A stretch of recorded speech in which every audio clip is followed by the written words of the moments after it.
and welcome to Matt and Joe's Media Overload. I'm Matt. And I'm Joe, and today we're going to be talking about video games. Video games. Video games and how they've affected us throughout our lives. I will tell you right now that since I was a young lad, video games have been a huge part of my upbringing. Mm-hmm. I can remember when my dad used to work at Circuit City when he was a district manager, and we'd have computers, and I used to break them all the time.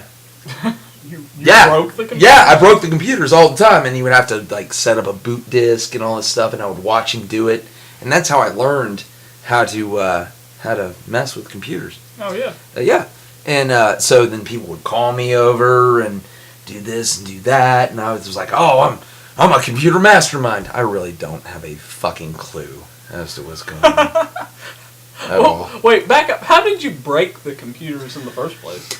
I would change settings Yeah. as the computer boots up, Uh-huh. just to see what would happen. And broke it. Yeah. Yeah. Yeah. And you figured out after how many times that it would break it? Probably every time, but I didn't care. Yeah. I kept doing it Uh-huh. just to see what I could do. But in that... Break it! That's what But in that discovery... Yeah. I learned that I love video games. Mm-hmm.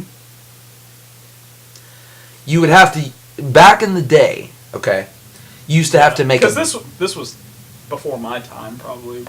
What you're talking I about? mean, yeah, you were a little spammy, like swimming up the I was a sperm, yes. swimming up the urethra. Probably not a bit, probably just around in the and you were just like swimming around in the testicles. You're like, what's going on? What's going on? And while that was going on, I was like, all right. What years are we talking? We need a boot disc. What are you talking about? What years are we talking here? Who fucking cares? Well, I mean, reference, okay, well. I mean, it would be nice. All right, so I was born in 82, like we said before. Yes. We already know I can't do math. Yeah, well. So. Yeah, we saw that from the last episode. Right. Uh-huh. We saw that? We did. I'm pretty sure we listened to it. The viewers heard it. Me and you were sitting in a room together. We didn't see shit. Oh my god. Okay, go on with the story. Yeah, so the thing about it was that back in the day, you would boot up a game, right? Yeah. And it used to, just work. And it was a DOS prompt. You used to have to type in, a blah, blah, blah, blah, blah. And then the game would boot up. Uh-huh. But sometimes... Joe was typing, imaginary typing, yeah. Just so you know. Because I can see this, and the viewers are listening. Yeah, you don't know. But sometimes you just have to make a boot disc for the audio, because the sound card wouldn't register it for some fuck reason or another, and you just had to put the disc in and you'd type in this shit, and then the sound card understood what was going on while you're playing the game, and all of a sudden your helicopter had sound and gunshots and shit. Mm-hmm. What games are you talking about? AC, helicopter, ATF, Heroes Over the Pacific. Heroes Over the Pacific was a game I played a ton. Yeah. When it sounds very foreign to me. I'm not sure. I'm not sure that I've heard of any of these games before. I played a lot of flight simulators when I was a kid. Yeah. And then as I grew up, I had a buddy that introduced me to this game called Wing Commander 2. Oh, okay. See, I'm sort of familiar with Wing Commander. Yeah. Sort of. Not. Well, so my first foray into this was Wing Commander 2. Okay. And my buddy was like, hey, check out this game, Joe. And I was like, whatever, dude. And then I sat down with him in front of his fucking 386 PC, VGA, whatever the hell, at that time. I love flight simulators, first and foremost, back then. And so we started playing this game. It was a space flight simulator. Yeah. It's Holy shit! Holy shit! Yeah. Awesome. And it had a story. and your name was in the story. Mm-hmm. You were him. You were the dude. Yeah. You, the person playing the game, were the dude. Were the dude. Yeah. Yes. So another funny thing is, as much as I love that game, and we'll talk about that here more in a little bit. I remember I was at Walmart one time with my grandmother. God rest her soul. I'm sorry, I'm not laughing because Joe's grandmother is dead. I'm laughing because it made me think of Bruce Campbell. You remember right? Yeah. We went to Walmart, and at that time at Walmart, you could buy computer games like on the shelves. Yeah. Just like you could buy like fucking Lady Gaga's album. Yeah. I don't know why that was your example. I'm just trying to think. Video games. I'm trying to think of something. Well, you can't do it now. You can't buy video games now? You can. Yeah. But it's like World of Warcraft and fucking Nugget. I don't know what that means. Yeah. It's like World of Warcraft and Sims 4. Yeah. That's it. I mean, those are the only games worth it, dick, that they have. Well, I'm not sure. And the World of Warcraft games are like boxes that have been there for like 17 years. Have you not gone to Walmart and seen the World of Warcraft boxes? I actually haven't spent a lot of time in the video game section in recent years and we'll get into that more when we talk about my background, but you can continue with yours right now. But no, I'm not familiar that they've been. Those boxes look like somebody years. threw them across the room 17 times and then put them back on the shelf. Yeah. And that's what you're going to sell. Yeah. I'm just going to say I'm not entirely up to date with video games, but we'll get into that a little more later. Okay. Anyway, continuing with your story. Anyway. You go to Walmart and you could buy the games. Yes. So, what was I talking about? You were talking about how you could go to Walmart and buy the games. What game? The computer games, the video games. Computer game for what? What do you mean for what? For what? Like which game? Yeah. Well, I believe you were going to go on Wing Commander and Flight. Oh, right! Okay, like sorry. Wow. It's been so long. So anyway. Uh-huh. So I was there with my grandmother. Yeah. I remember now. So we're there, and God rest her soul. God rest her soul. Love you, grandmother. We were there, and there was a box, and it said, "Wing Commander and Secret Missions." Wing Commander and Secret Missions. Mm-hmm. Fucks.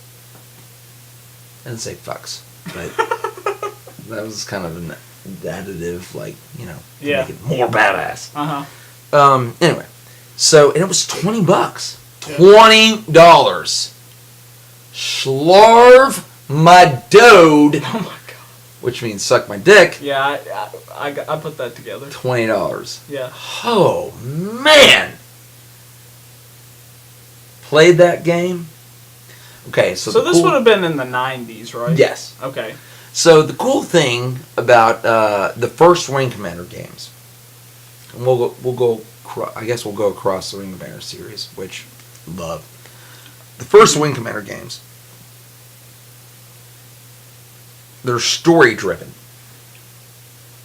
and if your wingman dies, hence the game Wing Commander, if they die during a mission, they're gone. You don't get to talk to them again. Really? They're gone. Huh. Deads. Okay. Forever deads. And then at the end of the game, whatever happens. But the second game kind of sort of continues that to a degree. There's a couple of them that stay alive, even if they died in the first game. But a few of them live in the second game. But as you go along, oh man, shit gets real. And one of them is a traitor, but it's a human. Traitors against the humans. The fucking cat fucks. The Kilrathi. The right? Kilrathi. Yeah. Yes. Okay, like I said, I'm sort of familiar with the Wing Commander series, but mostly from the animated series. Yeah. I think it was was it on like USA like back in the day or something? No, I don't think so. What was it with like that time period and like people's fascination, like the 80s and 90s, the fascination with like cat people, like humanoid cats. Like you had like Thundercats, you had SWAT cats. Remember SWAT cats? And then the Kilrathi. Like it was very in at that time. It seems like maybe it was just because cats were popular. People liked cats. Was Cats the Broadway musical around this time too? Hello. I think you got it. I think you just pegged it on the head, sir. And people were like, "Wow, that's kind of." I think you just hit it on the head. It's kind of fruity. Let's spice it up by having. I think you just hit it on the head. that could be it, really. I think you just hit it on the head. Huh. Yep. Interesting. Yeah. We'll have to look into that a little more. But anyway. I know everything about the Cats musical. Really? I'm a grumbly cat.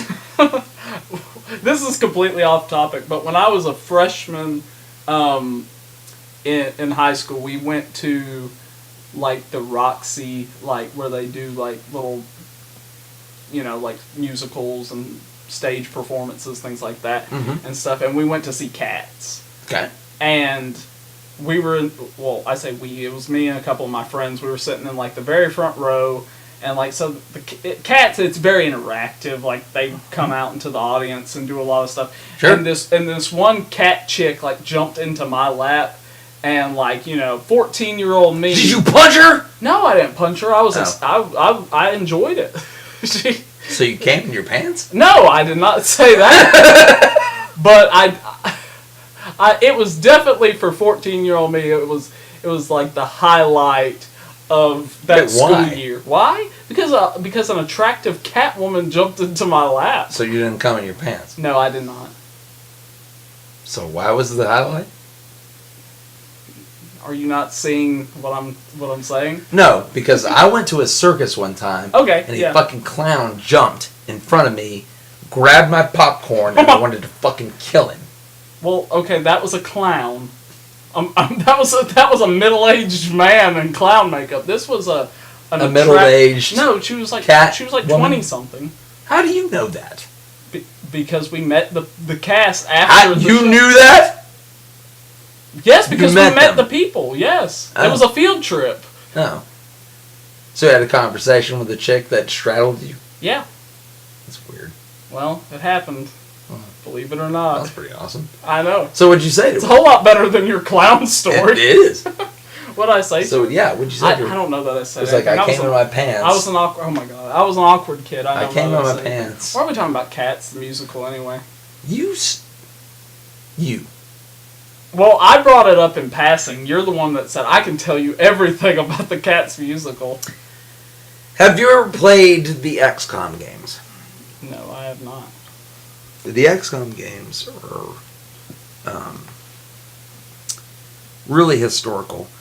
Before I go to that, XCOM games are awesome. They have a new series going on right now. But I would like to back up to, personally, my experience with video games.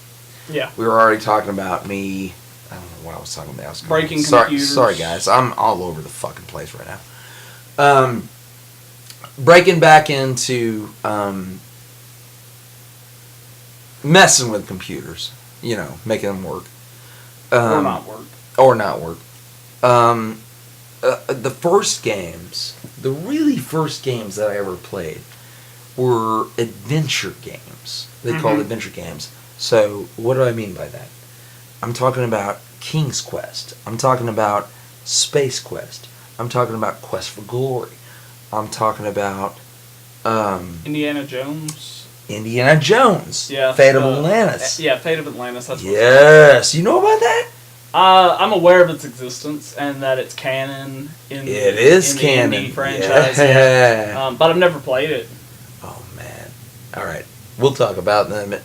Matt's gonna know some stuff. Okay. So Indiana Jones: Fate of Atlantis And also, what was I thinking about? Fuck, guys, I can't remember. All right, well, I don't want any more dead air, so we'll begin with that until I remember. So, those types of games, they're adventure games, and if any of you have ever played them, the puzzles in those games make absolutely no goddamn sense. Like, you need a pineapple to make the ladder work. Is that like a literal thing? Yeah. Like that's an actual thing. That's an actual thing. From which game? Probably Leisure Suit Larry. I mean, I don't even remember. Oh, okay. It's some bullshit. Yeah. I mean, and that's the thing. And I think those games were difficult in their own right, but at one point they got difficult because it just didn't make any goddamn sense. Mm-hmm. And I think that's what made them hard.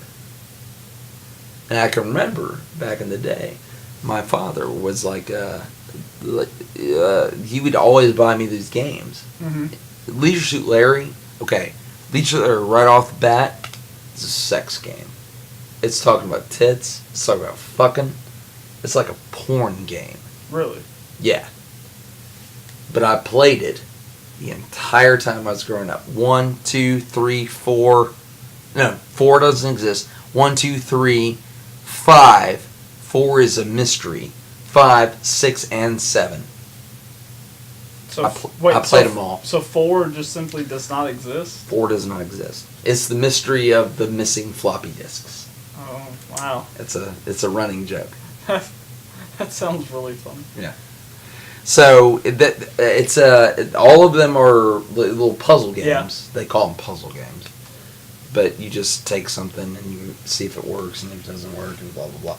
So anyway, I grew up with those games. Especially Leisure Suit Larry games, and they're like fuck games, which is funny fuck games though. They're not serious. Mm-hmm. The other game I really grew up with was Quest for Glory.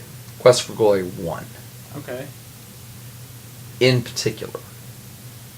It's like an RPG, but the same kind of style. You move things around, you do whatever. You would walk out into this forest, and there was always random encounters. Uh-huh. So it was a Quest for Glory. That was a great game. Mm-hmm. King's Quest was a different game, which they now have more updated. But it is a choose your own response type of game. It's not the same thing. It's different. It's not bad. So it's just. Are you saying it's different. a decision making game? Like Yeah, kind of. But in the beginning, like when you're playing it, it almost becomes more of an action game. You have to do shit. Okay. And you didn't have that in those other games. It was again, it was like a puzzle type of thing.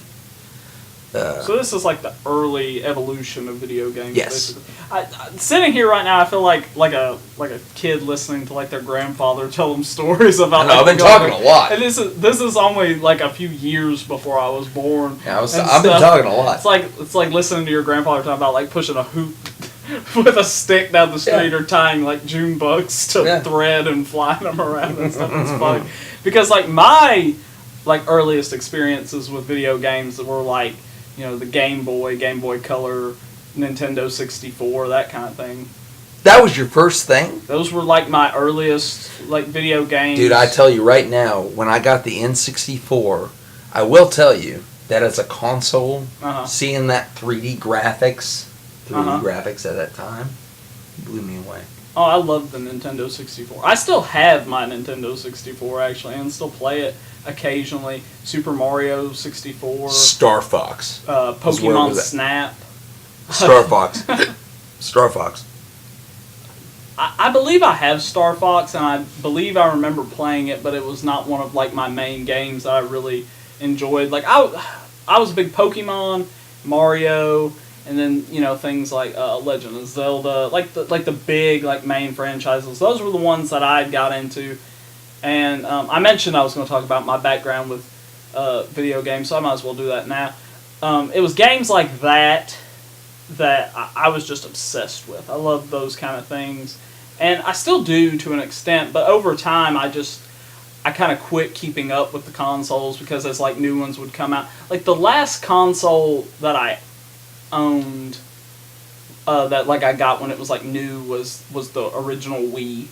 Like that was the last one. I had a PlayStation 2. That was the furthest like with the PlayStations that I went. Never owned an Xbox at all.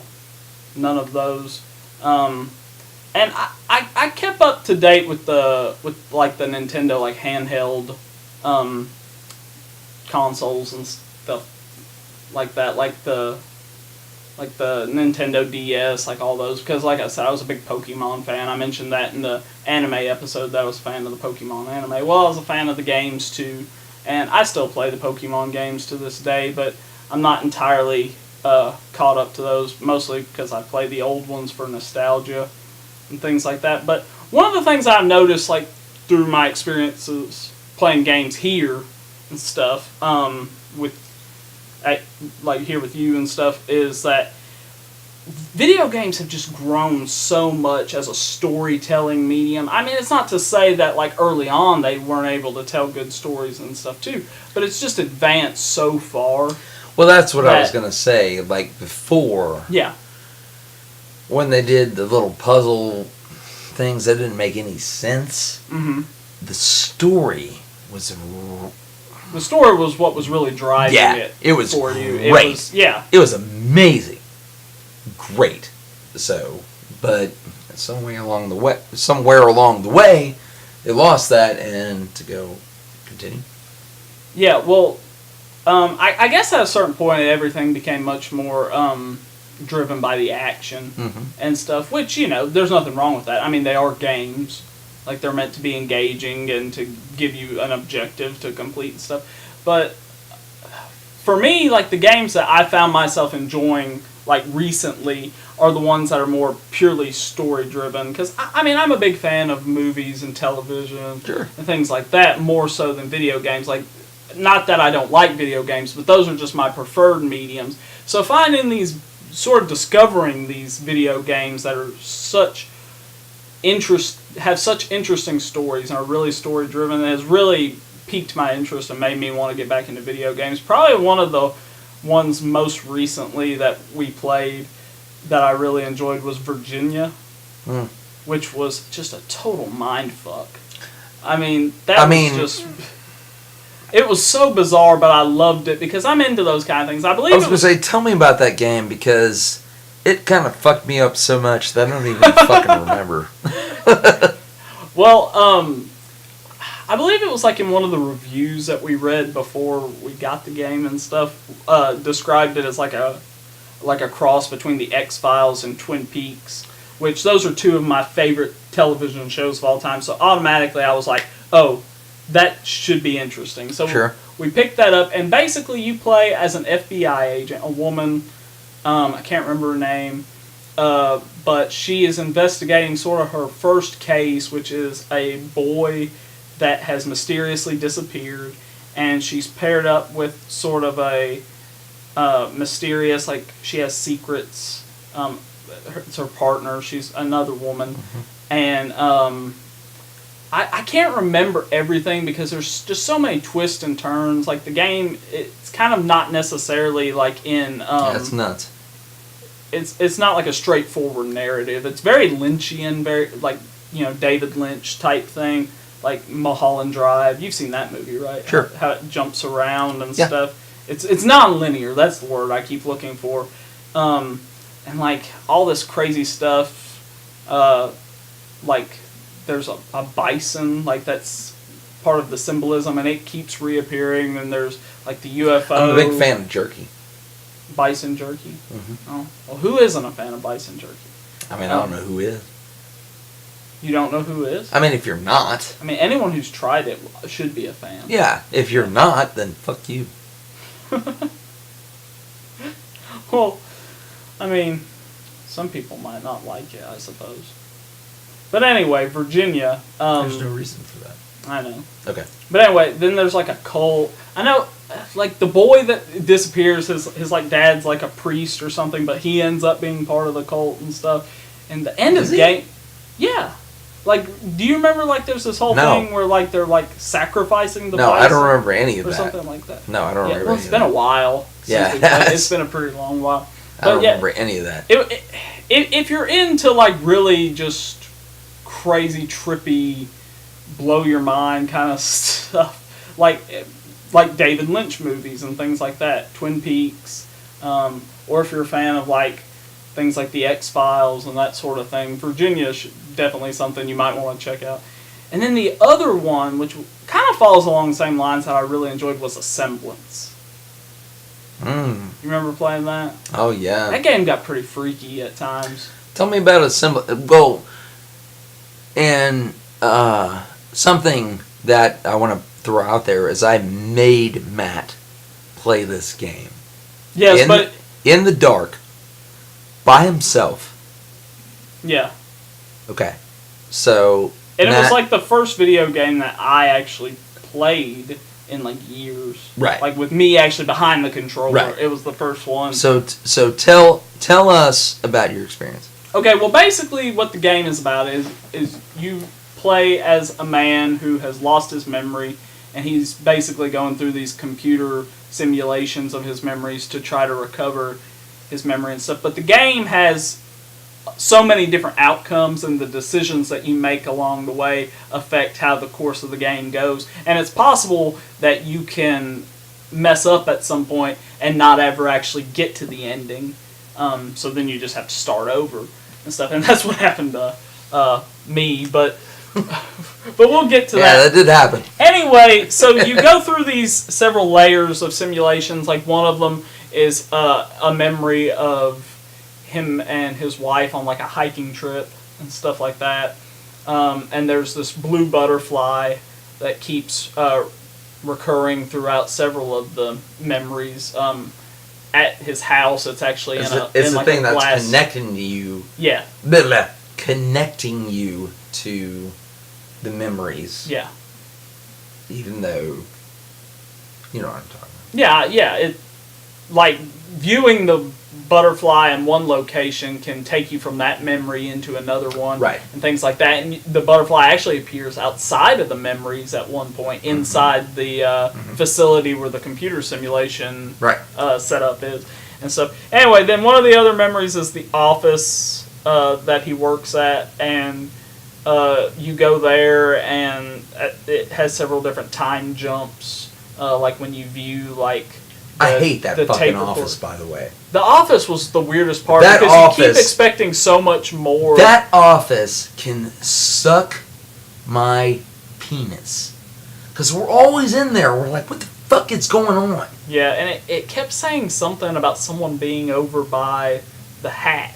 Isn't that what it says? Oh, yeah, and they were never there! There is a hat hanging There's a hat there!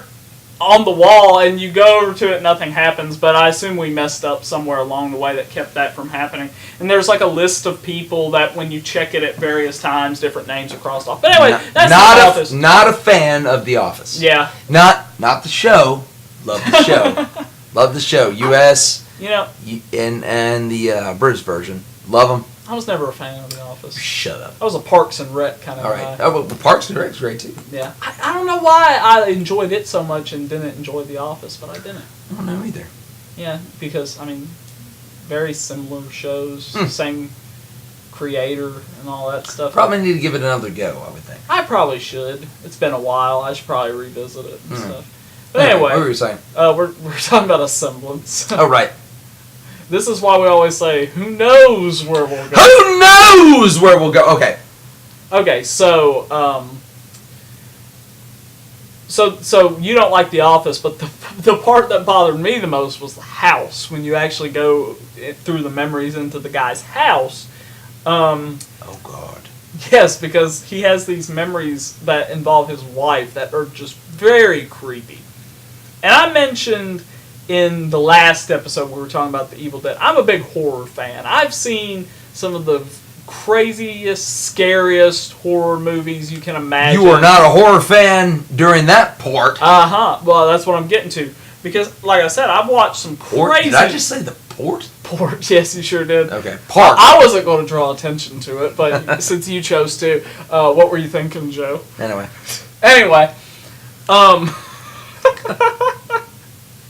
So, anyway, big horror fan. Usually doesn't bother me a bit. I can watch something incredibly horrifying. What would terrify some people, give them nightmares. I'll sleep like a baby. It doesn't bother me. For some reason, this game, or this part of this game, because it's just a small part. It's not a horror game by any means. Would you call it a horror game? You're just thinking about what happened. Would you call it a horror game, yes or no? No, it's not at all. I'll answer for you. So anyway, basically what happens is it cuts to nighttime really suddenly. I think it's when you look at the alarm clock, right? You look at the alarm clock and it cuts to nighttime and the house is just a wreck. Like all of a sudden, like there's picture frames all over the place and stuff scattered across the tables and the floor and stuff. And there's a flashing light coming from down the hall. You have to walk down the hall, and you end up in the bedroom. And who is standing in this little closet-like thing with her back turned to you? It's your wife, your character's wife. And is she crying? I can't even remember. She's horrifying looking. Well, it's not even that she's horrifying looking, because she's standing with her back to you, like slightly hunched over. It's kind of creepy. And you have to walk towards her, and when you do, she like immediately splits, and like she's down this hallway, this mystery hallway behind the bedroom, and you have to basically continue following her. And every time you kind of get close, she just scoots ahead real fast, and it's really creepy. And then she turns this corner, and all of a sudden, like, her shadow like flashes across the wall and you hear her sobbing, and at that moment I tossed the controller across the room and I couldn't bring myself to continue. Matt lost his shit. Oh, it was awful. It was scary. Were you not scared? Yeah, I was. No, it was very scary. But anyway, so we continued on. We trudged on, and you get to the end of the hallway, and it's just a chair and a clock. Yeah. I mean, that was it. Yeah, and we never did find out, because, like I said, we made some mistake along the way, so we didn't get the actual ending of the game. It was kind of like jerking off a dick, and then waiting for the explosion. It just didn't happen. Well, it's an interesting simile that you just made. You know? Yeah, the payoff was kind of... I was like... it was kind of... Oh, my God. So, were you jerking off during the game? No, I'm just saying. Okay. Like, it's like you were getting jerked off. Yeah. You know? Yeah. And you're like, and then nothing happened. Yeah. Well... it was crazy up to that point. I know. I would have liked to seen what would have happened, but like I said, we made some mistake and ended up floating. Like, you know, you go to that part of the simulation where like you're in space, like floating towards like a door by the sun or whatever. And yeah, but you get do that like 3 different times. Yeah, well, because you at some point messed up and it won't let you go any further. There's like 17 different endings to this game. I know. Yeah, that was interesting. Anyway, moving on, because we've been talking a very long time about background, but we haven't really got into the games that we actually played. Yes. Just this very evening. So, one of these games we just played, I've been playing for quite some time. I enjoy the fuck out of it. It's called Chivalry, Medieval Warfare. Yeah. Yeah. And I had Matt play some of it, and it's a first person. Not shooter, but first-person combat game. Yeah. It's been out for quite some time, so, I mean, if anybody's listening to this pod, you know it's been out. But it, still, I mean, you go to attack somebody. I mean, you can even use bots. Explain what the game is for those who don't know. It's a game where you get to pick a kind of class, like any other, like Call of Duty Set in medieval or something times. like that. Set in medieval times. You can either be like an archer or like a guy with a sword or a guy knights with an axe. Guys with spears. Okay, but the best thing about the game is that when you attack somebody and you hit them just right, you lop off limbs. Or their head. And you just fuck them up. You just fuck them up. And that's the best part about the game. But this game has been out for quite some time, though. However, it has not lost its luster whatsoever. Great game. Matt just played it I tonight. had never played it before. Matt, tell us about your experience. Okay, so, well, I feel like we should go back a little bit because there's been several games that you've tried to get me to play where you have to fight people. Like, the one that Star Wars Battlefront would probably be the one. I think that was the first one. And I, like, as I mentioned before, haven't really been up to date on video games, haven't really played video games in quite some time until recently. So my ability to use a controller is shoddy at best. It's basically I have a tendency to look up or down and not be able to figure out how to get back. We were playing Star Wars Battlefront, and we were doing like multiplayer. So Joe and I were playing together, and we were like going in after these droids or whatever. Was it the battle droids? Yeah. Well, anyway. So we're like going in after them and stuff, and like there's a whole bunch of them like shooting at us and stuff, and we're about to round the corner, and Joe's getting ready to go in, and I say, "I got your back," and he turns the corner and just goes in there and starts shooting. I point straight at the ceiling, and start firing like a madman, and I cannot for the life of me figure out how to redirect the view to where I'm actually facing the action, and I believe I got shot. But the funny thing was I never stopped shooting the entire time. Like I wasn't like, oh, maybe I should stop for just a minute until I figure out where I'm shooting. No, I was just shooting the entire time. So anyway, so this evening actually earlier we were playing Chivalry Medieval Warfare. And it took me a little while to get the hang of it. I kept looking up or down and stuff. But once I did, I absolutely loved the game. So basically, you can do this thing where it's like last team standing, where you play on one team with some bots against a team of bots, and you just go in. It's sort of like a battle royale like type thing. Everyone just kind of charges in there, and you just fight. And like I said, it took me a while to really get the hang of it. I spent my first few rounds hiding a lot of time, which is also what I did during Star Wars Battlefront for a while.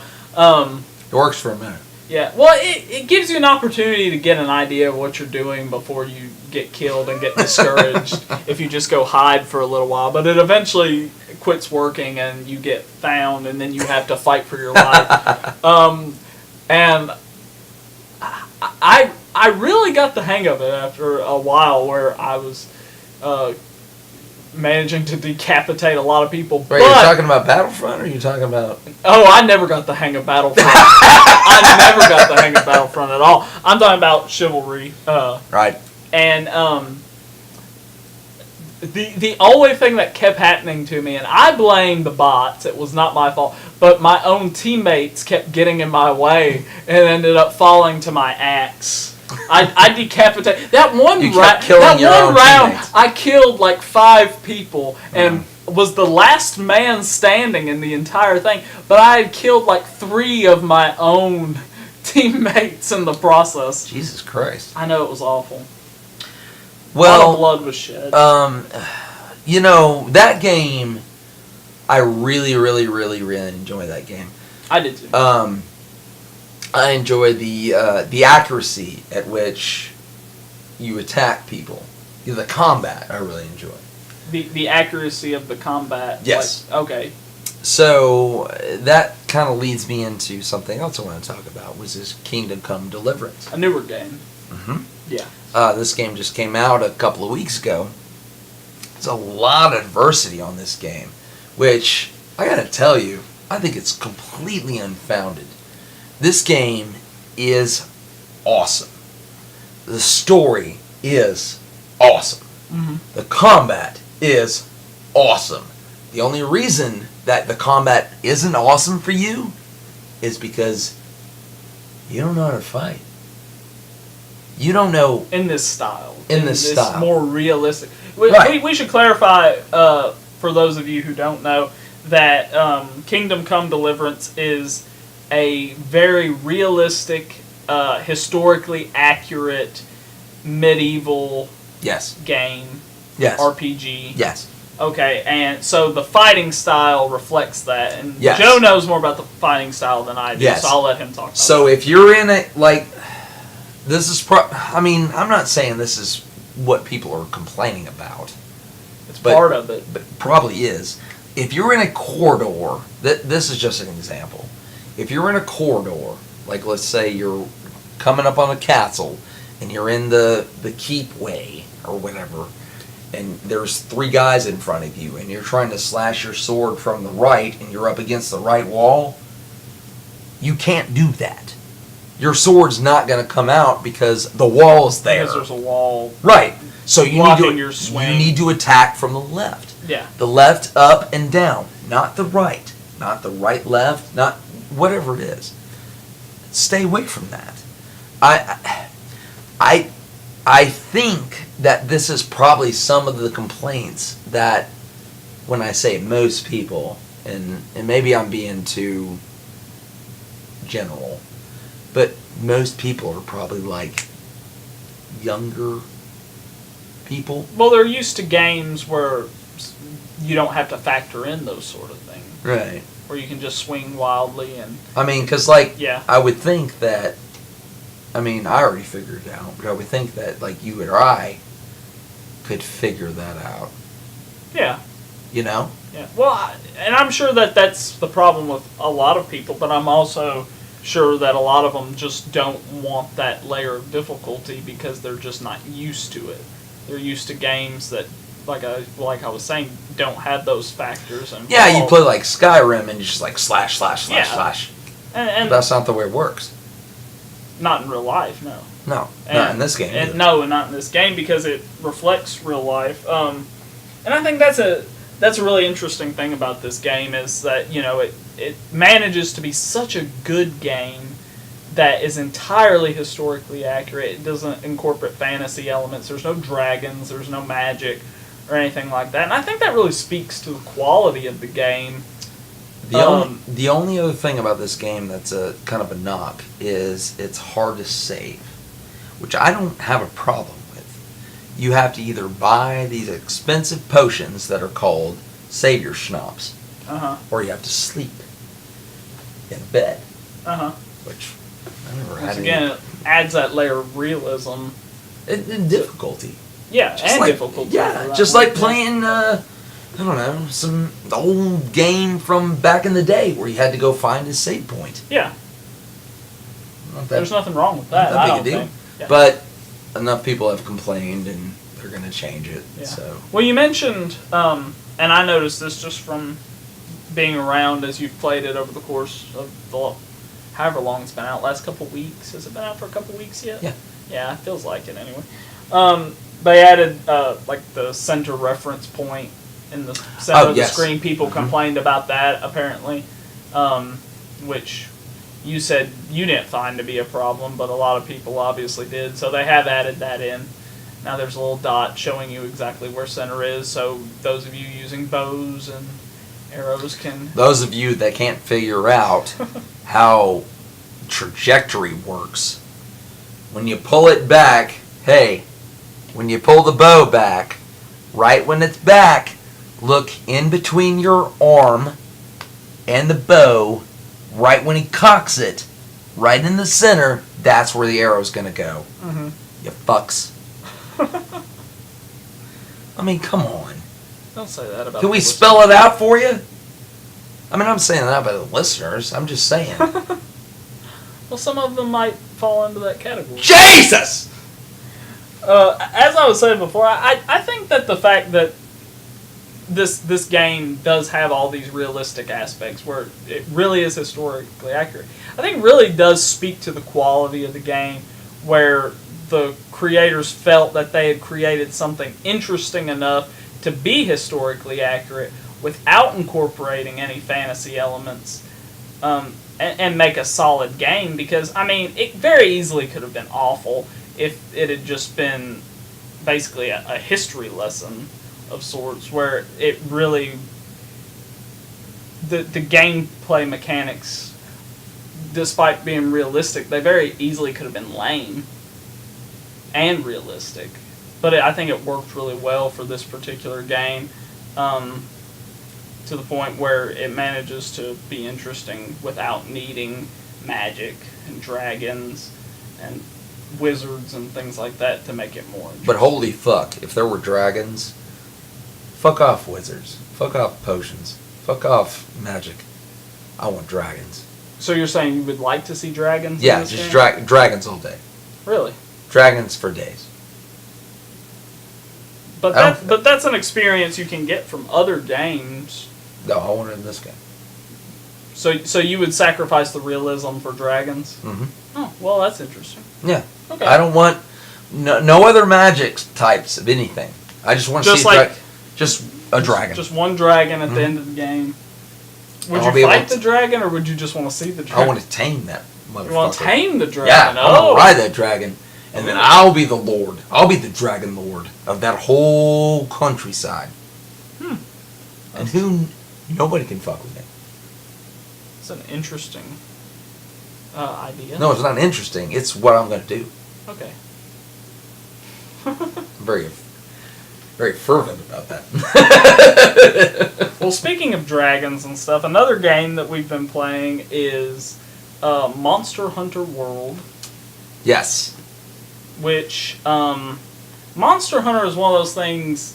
The franchise is one of those things that I was always aware existed. Like, I had heard a lot of buzz about it, like in school and stuff, people that played those games and stuff, but I never actually played one until Monster Hunter World recently. But I gotta say, I'm very impressed by this game, mostly because I'm a sucker for an expansive, well-crafted universe.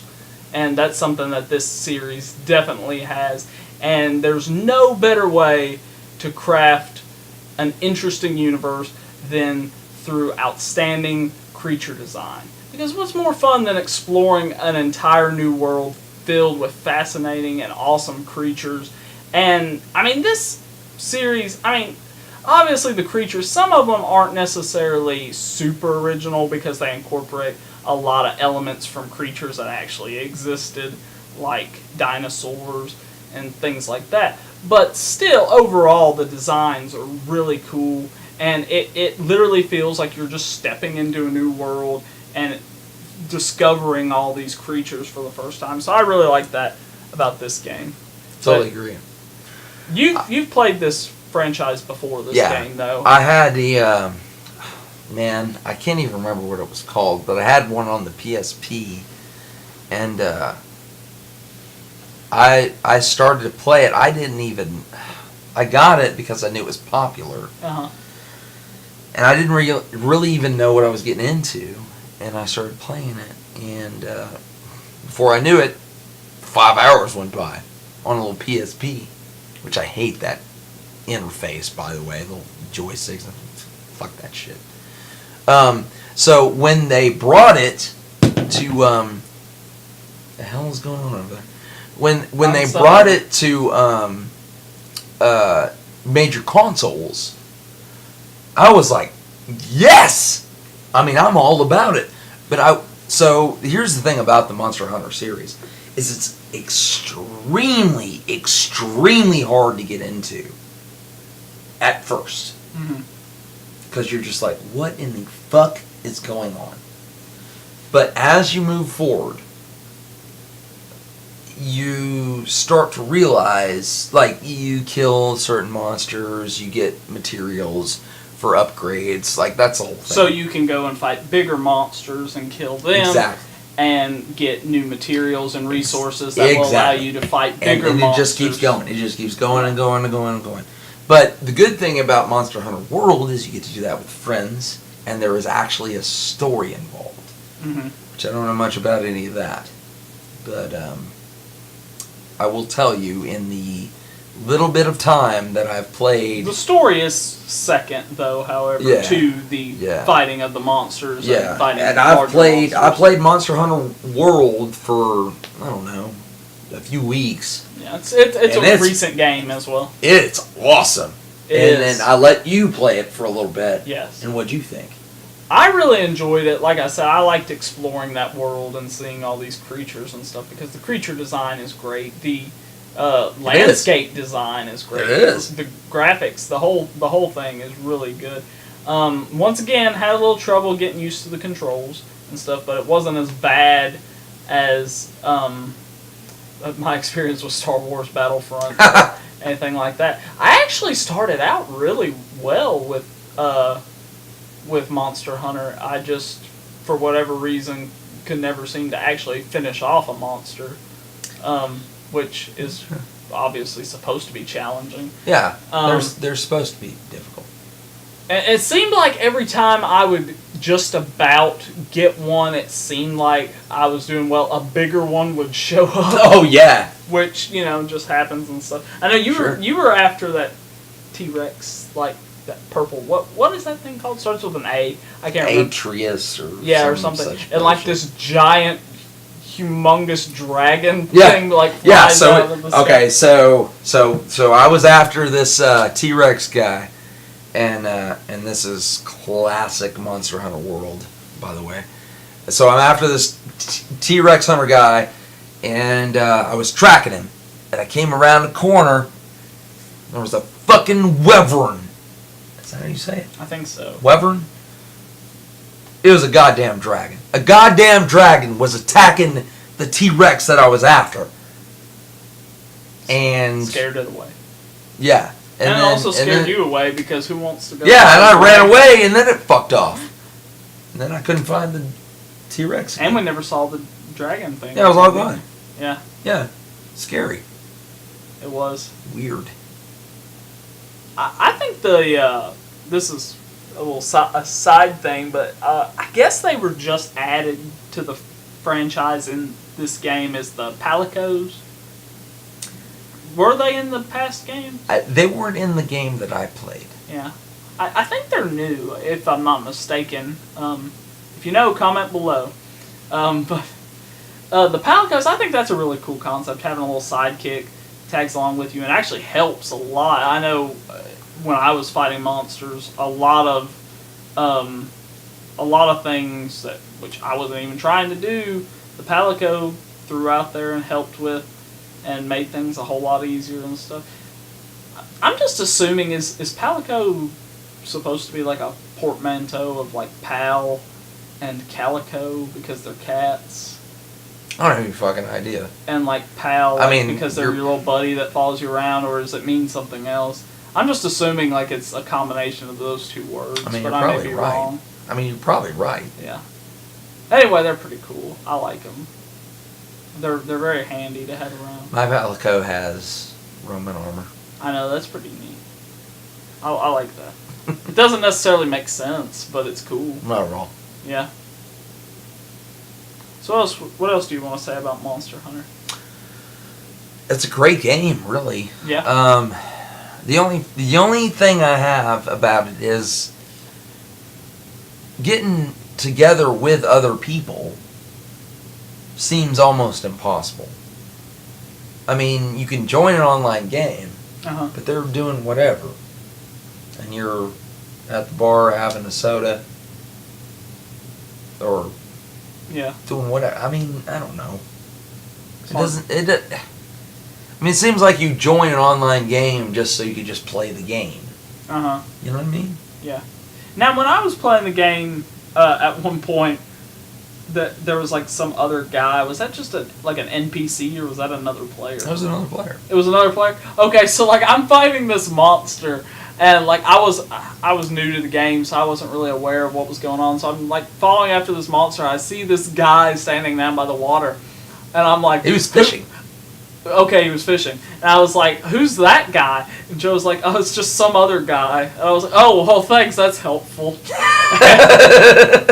It would just continue playing and stuff, and that guy never stopped fishing to help or anything. So, I guess that's what you're talking about. Is even though there's other players involved, they're just doing whatever. They don't care about helping you fight. They're monsters. leveled up enough. They don't give a shit. Yeah. I've never seen that salamander though that I killed that one time. That was a boss. I mean, I'm sure it's a quest, but Yeah, there I was a never saw salamander. that either. There was a salamander I tracked for like an hour and a half. I'm not even shitting you. Yeah. And then I finally killed it. I was like, yes. The game's nuts. I wish I could have seen that. That sounds really That's pretty cool. crazy. Yeah. Uh, So the creature design is amazing. So, completely Monster Hunter. Completely diverting away from that. Let's go back to what we were talking about before. When I was growing up, I really liked flight sims. More specifically, space flight sims. Uh-huh. And as we were talking about before, Wing Commander was a very formative game for me. And some people would argue that Wing Commander was the first first-person shooter. I know that sounds weird, Yeah. but it's because you're moving around and you shoot whatever, and all of a sudden, sure. But first 3D, moving around, Uh-huh. everywhere, first-person shooter. Yeah, I could see that. I mean, I'm not sure. And then Wing Commander 2 was the first space sim or first-person shooter, quote-unquote, that had a story connected to it, and you could you put your name in there. Oh, yeah, that's what you were talking about earlier. Yeah. But then you hit the third one, rock and roll, here comes superstar Mark Hamill. Mark Hamill, yeah. Mark Hamill, I'm Maverick, Luke Skywalker. motherfuckers. I'm Maverick, motherfuckers. Yeah. And, Hobbs, the Hobbs. Kilrathi. The Kilrathi that is part of, that is on your side. uh-huh. Wing Commander 2, everyone didn't like him. We don't want to fly with the we don't want to fly with the Kilrathi. The Fuck cat Kilrathi. people. The cat people. Yeah. That's racist. Fly with him every time, because he's badass. But then you get to Wing Commander 3, Mhm. and at some point you're doing a mission with him and Prince Thrakra, which is the Kilrathi prince Uh-huh. of the bad Yeah. side. I'm Mhm. going crazy here, but we'll all wrap it up here. He says, "You're flying with the heart of the tiger." Once he says that, Hobbs, something in his brain switches. He's like, "Kill them all. Book them all."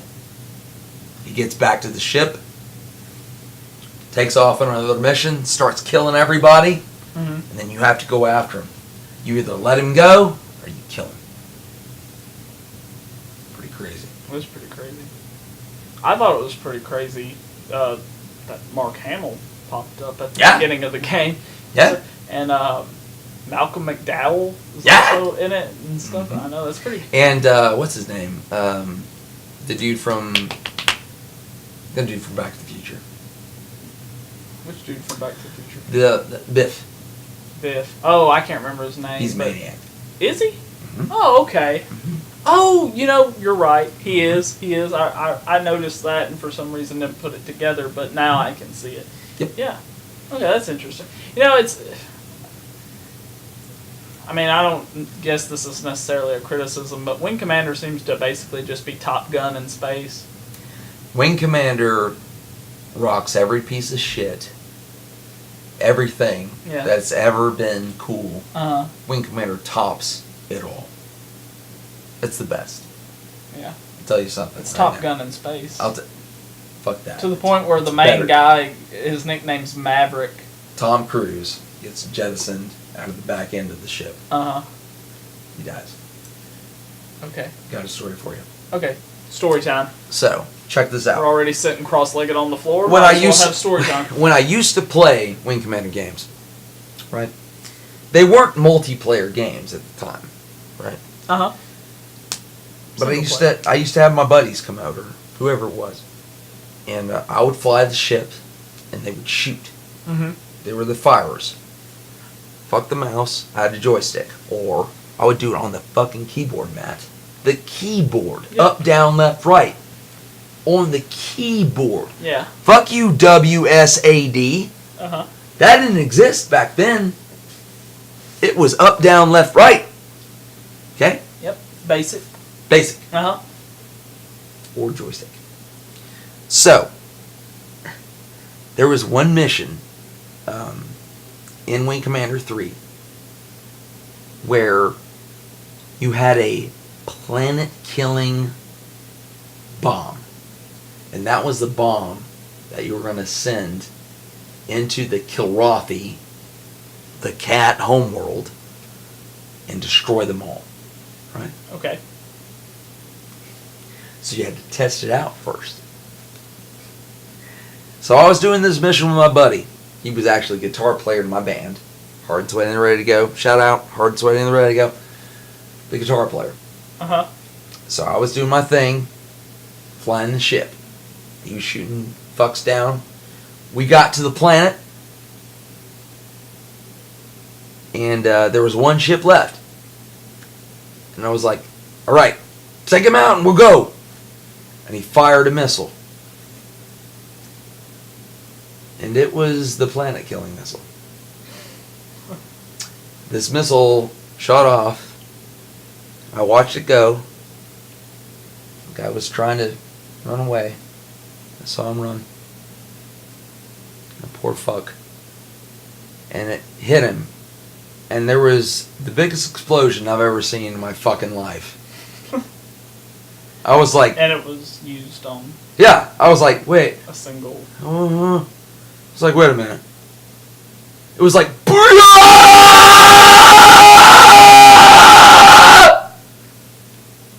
What was it like again?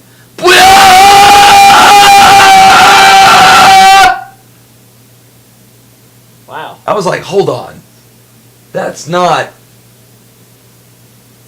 a missile. Standard missile. Yeah, that's not a missile that we just have on the ship. What did you do? Oh my god. So then we went down to the planet surface to launch the fucking bomb into the crater. And sure enough. That motherfucker went right up somebody's ass. Oh my god, that's great. And, that's what happened. I thought it was really funny. It's a good story. That is really funny. Sounds like something I would do. Another story. Okay. Wing Commander 2. We're backing up. Yeah. There's a mission where you have to stop these transports from jumping out of hyperspace. Uh-huh. Like, they jump in, you gotta kill them before they jump out again. Right? Yeah. And usually, when you're starting to attack freighters or transports, there's flat cannons. Just like World War I or II. You know, you got guns on the ground. Flat cannons, right? Yep. Kind of the same idea. I went after this. One transport was already dead. There was a single transport left, and I was going towards it, firing. Pew pew pew pew pew pew pew pew pew. I was like, it's not firing back. Why? What is happening here? I just kept going. Pew pew pew. And then all the fuck sudden, there was a cluster of yellow balls just came right at me. It must have been 25 flat cannon balls together at the same time. Uh-huh. Imagine Mega Man times 50,000 Oh. just shot at me. Okay, now I can picture it. Yeah. Mega Man was But another one of those orange. series. Orange. That I Not actually blue, did but back. orange. Yeah. And I was like, pew, pew, pew. And I was like, And I tried to pull out. Boom. Nope. No chance. Dead. Gone. Didn't have a chance. Didn't have a chance. No chance in hell. No chance in hell. But see, that's those little things about those games. Uh-huh. The war stories, I'll call them. The war stories that make them amazing. I mean... Now, is this exclusive to Wing Commander, or are you talking about more games? Yeah. I mean, that never happened again. I never ever saw that again. It just... Now, the creator of Wing Commander, I believe his name's Chris Roberts. Correct. Okay, he also created a game called Freelancer, I believe. Yes. Are you familiar with it at all? Mm-hmm. Okay. Awesome game, too. Yeah. Not nearly as popular. Yeah. But, awesome as well. Mm-hmm. And that, I mean, what do you know about that? Not really much other than that I know that it's similar in concept. Have you heard of Privateer? I have not. I've actually never heard of that. Chris Roberts as well. Okay. Clive Owen is the actor that plays yeah. the main character in that. Was Clive Owen involved with Wing Commander too at some point? No. Not at Just Privateer. all? Okay. Was he in the movie? Mm-mm. Okay. For some reason I thought Clive Owen had something to do with Wing Commander. I wish he was, but Yeah. no. Freddie Prinze Jr. I know he was the star. And, But that movie has fucking nothing to do with anything. well, it has something to do with it. I mean, he directed it. Chris Roberts directed it. I know, but Yeah. he fucked up. You think so? You think he messed up his own series that badly? Yes. Really? That movie? Okay, so you I mean, you didn't experience the games and stuff. Yeah. Like I did. Okay. I mean, okay, that movie wasn't awful per se, but it was still pretty fucking. Okay, so I guess this is similar to my question about the Evil Dead last week. Was it an issue of it being a bad movie, or was it bad as far as being related to the Wing Commander? It's bad all the way around. That movie just was bad. It was. I mean, I hate to say it, but I'm sure the movie might not be the highest quality, but I'm saying as far as an entry in the Wing Commander franchise, it's still bad? No, yeah. Okay. Mm-mm. Okay. No. That's You don't- interesting, though. You don't even, I mean, unless you're a hardcore Wing Commander fan, then watch that movie. Uh-huh. If you're not, stay the fuck away. I mean, it really, that's... Yeah. I mean, I hate to say that, but, yeah. Just... It's interesting that somebody could make that big of a misstep with their own intellectual property. I agree. Well, and the information that I've heard or I've read is that he had some input into it, but some of it he took the notes from Studio executives. right, Yeah. and it was all bad. It was all bad. Yeah. It was just all bad. I could see that. I like the movie, but if it's a true Wing Commander anything, Yeah. They talk about pilgrims and this. I'm like, huh? That's got nothing to do with anything in the game. Uh-huh. Nothing. Zero. So that's kind of part of the problem. You're better off watching the cutscenes from Wing Commander 3, 4. I have seen some of those. All the cutscenes from 3, Prophecy, I'm sorry, 4 and Prophecy. Okay. Watch just all the cutscenes in sequence. It's a better movie. Okay. But if you're a diehard fan, watch that movie. It's kind of a piece of shit. I remember I went to the movies to see it with my girlfriend, and I heard somebody in the theater like, "This isn't Star Trek." I was like, "What?" It's Top Gun in space. No. It kind of is. Zero. Top Gun in space. Well, the ones when they're at like the Academy and the animated series and stuff, that's Top Gun in space. See, where they're at the Academy, that reminds me of... Top Gun. Shut up. That reminds me of Wing Commander Academy, which was actually a game Yes. that you could set up your own like situations and fight them. Whatever it was. They also had a game called Wing Commander Armada, which was kind of like a chess game of sorts. Yeah. Like you had a capital ship and you had your escorts, but you had to take over planets and gather resources so you could build more ships, but you had another guy doing the same thing, and you could play it online at the time, but it was dial-up, so, you had to have call waiting, so if somebody called you, you were fucked. Yeah. You know? What a time to be alive. I should apologize. I got you way off topic because you were going to talk about Privateer. Yeah. Privateer with Clive Owen, before Clive Owen was part of the full motion video, you could play that game, and it was kind of like imagine being Han Solo. I've done that so many times. Yeah, I mean, imagine being Han Solo. Shut up. I'm not kidding. Yeah, I mean, imagine being Han Solo, though. Yeah. And running drugs. Yeah. Or smuggling this, or doing that. And you upgrade your ship as you go.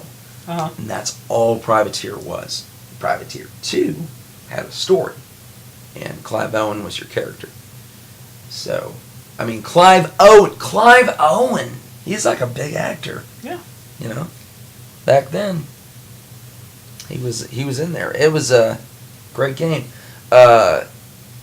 So, Chris Roberts, talking about Wing Commander, he actually has, for those of you that don't know, he has the biggest and largest ever Kickstarter project going on right now.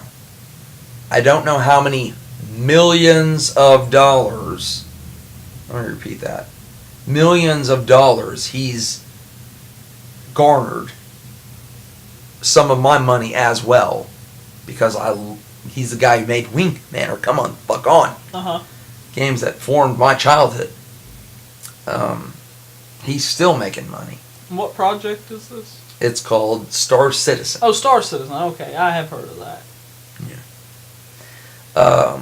Squadron 42 is supposed to be the kind of the standalone game. You beat that and you get some kind of perks when you play Star Citizen, but the game is highly computer intensive. Oh. So I'm looking forward to it, but sounds interesting. Yeah, it's going to take some processing power. Yeah.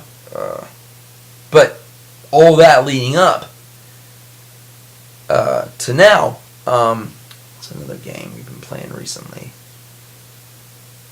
Well, we got Kingdom Come Delivered, Monster Hunter. Yeah. We've pretty much got it all covered. Yeah, I mean, we've been playing a lot of games that are filled with jump scares. Yeah. Things like that. I would love to play the new Resident Evil. I just don't want to pay full price for it. I would love to be trapped in a house with some crazy ass fuckers, but I don't want to pay $65 for it. I mean, $20 maybe. We played Hello Neighbor, which is a very simple but very fun game. That's a fun game. We played Uncanny Valley. Okay. What's that one we played just the other night? Too Dark.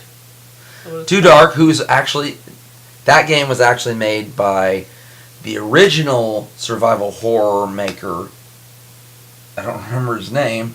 Yeah. But shout out to the guy we don't know. We can't remember. But he made Alone in the Dark, which I can definitely remember when I was a kid, and going over to a buddy's place and playing Alone in the Dark and being scared out of my fucking mind.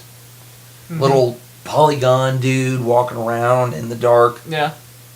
Scared the shit out of me. Yeah. I've noticed with video games that something that sort of, I guess, makes them...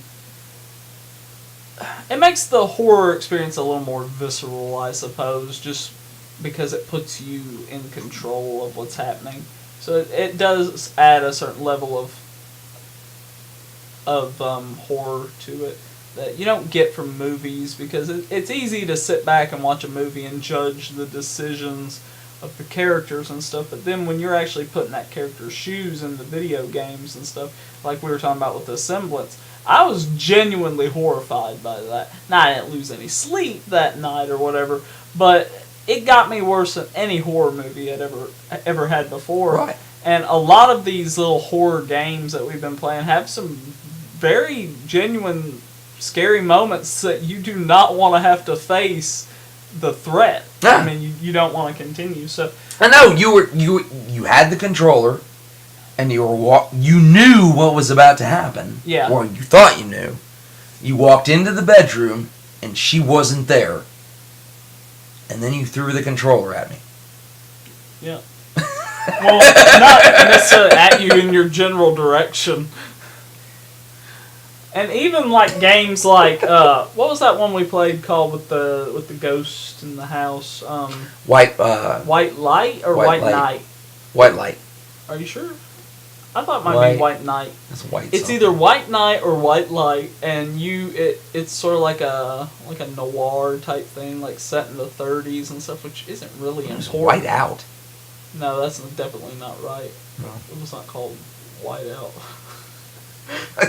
Like that paper. Like the liquid paper. The liquid paper cover up. In this game, you work in an office and you have to cover up. You have to white out everything that's wrong on the papers. Yeah. If you don't, a No, ghost comes up behind you and steals your soul. Yeah, well, there are ghosts in the game, and you play it's in the 30s or whatever, and like you're in a car crash because a ghost girl walks out in front of you and goes into this house, and then What a bitch. you start investigating the house, and this. Why is it all the time a bitch? Why is it all the time some ghost bitch that just jumps out in front of you? I know. Oftentimes it is. It seems like. All the time it is. Yeah. When is it not? Name me a time it's not. See? It's hard. See? I'm thinking video games. See? Specifically. I am right. I'm starting to agree with you. At least in the video No, games. you don't start. You do. In the video games we've played, anyway, it seems like it's mostly ghostly women. You're right. You are right. None start. Do. All right. Anything else you want to say before we? You know, I think this was good. We appreciate you guys listening. Yeah, we've gotten quite a bit of feedback from a lot of people, and we really appreciate any and all feedback, criticisms, compliments, anything that you think we're doing right, anything that we could possibly do better. Leave comments. Comment below. Yes, be sure to let us know. Be sure to let us know. Comment below. We do have an official Facebook page for the podcast now. Matt and Joe's Media Overload is on Facebook. We have a Twitter. We have a Twitter account at Matt and Joe MO. And anything else you want to say? I think that's about it. All right, we will be back again next week with a very special episode. We hope you all tune in for that, because I think it has a lot of potential to be a very entertaining one. What are we talking about? The Big Lebowski, right? Yes, we are going to be talking about The Big Lebowski, because next week actually marks the 20th anniversary of the movie, and it's my absolute favorite movie of all time. I know it's one of Joe's favorites too, and I think it has a lot of potential to lead to some very interesting conversation. So, check us out next week. I'm Matt. I'm Joe, and check us out on Matt and Joe's Media Overload.